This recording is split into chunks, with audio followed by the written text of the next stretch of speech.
Amis lecteurs, amis téléspectateurs, amis du Congo, nous avons à côté de nous un activiste politique d'ici en Suisse, Monsieur Mbaye Félix Junior.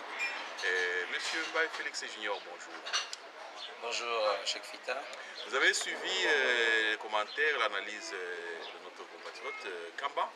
Et vous, en tant qu'activiste politique, quel est votre point de vue?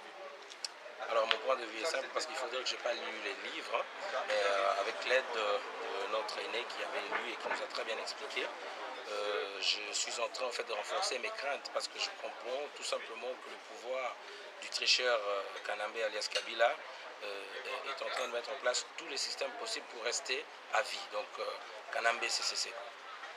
Donc votre lecture, c'est celle-là. Ce livre n'a pour but que de chercher un prétexte pour pérenniser le pouvoir du président sortant.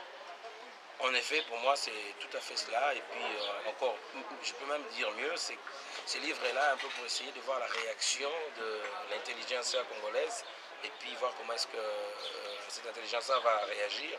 Et puis, en fonction de ça, vous allez voir les jours à venir qui vont mettre en place d'autres stratégies pour nous emmener, en effet, à plusieurs décennies du canambisme ou du kabylisme au pouvoir en RDC. Une question. En parcourant la biographie de M. Bouchab, nous constatons que en 2011, celui qui était président de l'Assemblée nationale, qui a fait la révision constitutionnelle à la hussarde, c'était lui. Sur base de cela, est-ce que vous trouvez qu'il est crédible?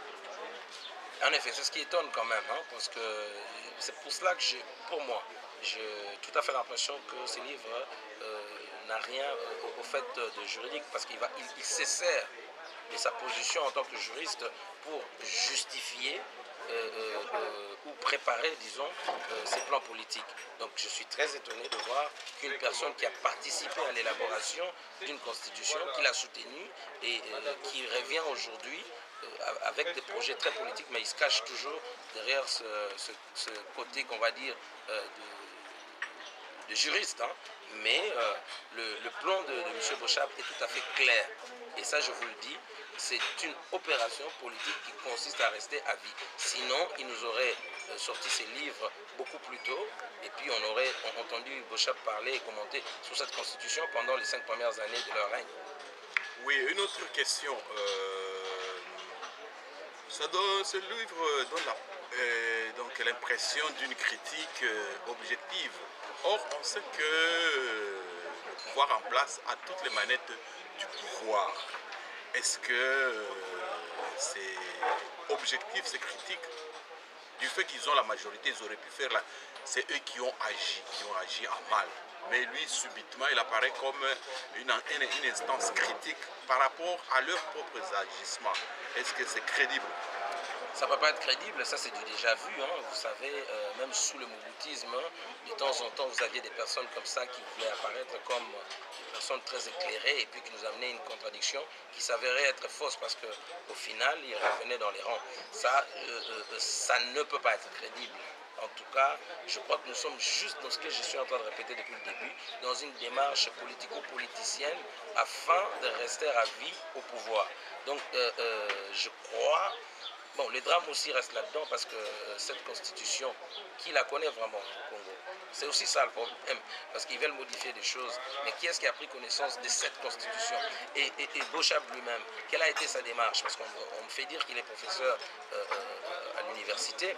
Ah ben, combien de fois il en a discuté avec ses étudiants, avec ses collègues juristes? Non, c'est pas crédible, non, pas du tout. Bien, monsieur Mbaye, une toute dernière question pour vous en tant qu'activiste et combattant. Quel sort vous réservez à cet ouvrage et quel message vous avez pour les combattants? Alors, quel sort nous réservons à cet ouvrage? Nous devons, par souci de connaître un peu ce que fait notre ennemi. Un instant, je reprends la question parce que c'est moi qu'on filme. Je dis ceci en tant que combattant et activiste, quel sort vous réservez à cet ouvrage et quel message pour les combattants? Alors, ce que je conseille d'abord aux amis combattants, c'est de pouvoir lire ces livres, hein, parce que c'est comme ça qu'on apprend en fait les techniques de son adversaire ou de son ennemi. Nous devons les lire pour pouvoir en effet apporter suffisamment de contradictions en cas de débat intellectuel face à eux, parce que nous sommes un mouvement de résistance, d'opposition et aussi de proposition. Et je crois qu'il faut les lire et rester très prudent, juste pour avoir savoir le contenu, parce que nous devons maîtriser notre ennemi. Et eux, ils sont dans le camp de l'ennemi parce qu'ils font le travail des occupants, ils font le travail des puissances de ce monde.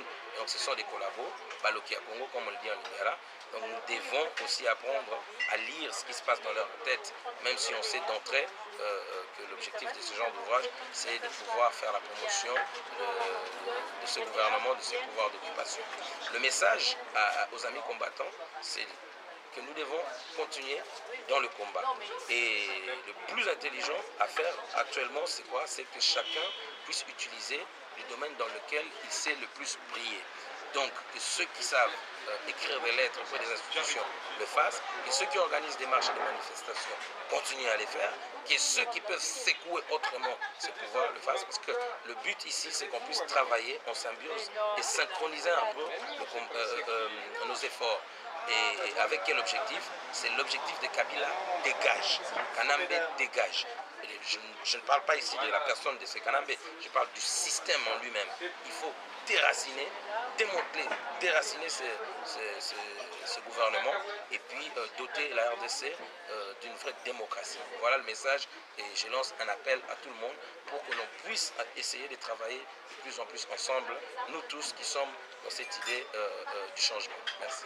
Bien, Monsieur Félix Mbaye Junior, nous vous remercions pour votre disponibilité et pour l'apport que vous accordez dans cette longue et grande lutte et noble pour la libération totale de notre pays. C'était Cheikh Fita à partir de Genève.